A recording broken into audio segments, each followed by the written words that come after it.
Put you some butter down on a hot griddle.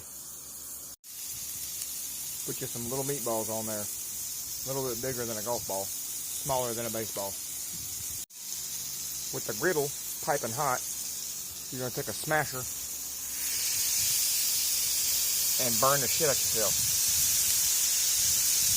Because that's just how you do this. And you're going to hold it down for about an 8-10 count, just as hard as you can smash. Be careful when you're picking it up, so it will stick. I know the lighting sucks. Okay. That one's got a little bit of a hole there. It's gonna eat just fine though, I promise you. There's the first little bit we did right there. Them doubles. See, that one turned out pretty good.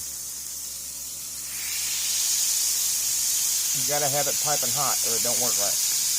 You gotta get that butter to sear the other end of that burger and crystallize it. Right here we got onions and mushrooms simmering in that skillet right there.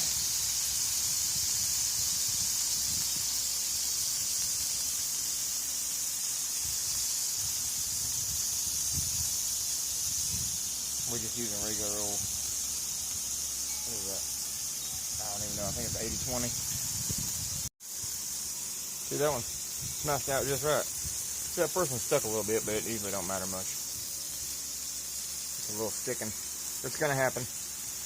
Don't get discouraged. The hotter you keep your griddle top, the easier it is. It'll sear it on there and then don't let it stick. I'm running mine right now on not quite high, but dang near it. But it's also about 80 degrees down here in North Florida, so that's where we're at. Alright, so once you let them cook, usually 2 minutes, maybe. What? See how easy that comes up? See that good crisp on there? That's what you're looking for on these smash burgers. See, it's good and crispy. That one I just smashed. I'm going to let it cook just a second. But while you do this, then you add the cheese when you flip it. You can put your cheese on there. Flip it over, cheese it up. See, obviously, as an adult, you can use whatever seasonings you want. But when I do these, I use nothing. Butter. Just butter. And then when I make my sauce to put on the top, you know, your mustard, mayonnaise, and all that, I whip it all up in the same little bowl. And instead of ketchup, I use Sweet Baby Ray's sweet and spicy sauce. Just enough to give it a little bit of a bite, but not much. And also, what I do in between rounds here is I scrape all that extra off because that cheese sticks to your griddle. See, most of that's cheese there. When you put the cheese on there, if your patties is too small or whatnot, that cheese will stick, and it'll make your next round of burgers stick too. Just a little drop of butter down. Drop in a meatball, a little bit bigger than a golf ball, smaller than a baseball, right down top.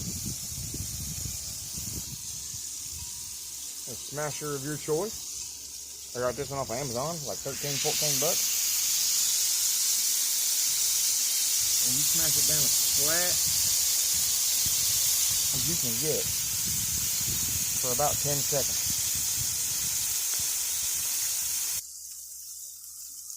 Once you do that, that one's split in half, obviously. That happens, it's part of it. Give them about 2 minutes to cook, and then you'll flip it and put your cheese on. Once you get it flipped, get your cheese on. Once the cheese is good and melted, looks a little bit like this right here. Maybe that right there. Your burger will be done. We like to do sauteed mushrooms and onions on top of our burgers, and I usually just do them either on the griddle itself, or this time I put them in a cast iron skillet over here to the side. That way I ain't got to worry about trying to keep it hot.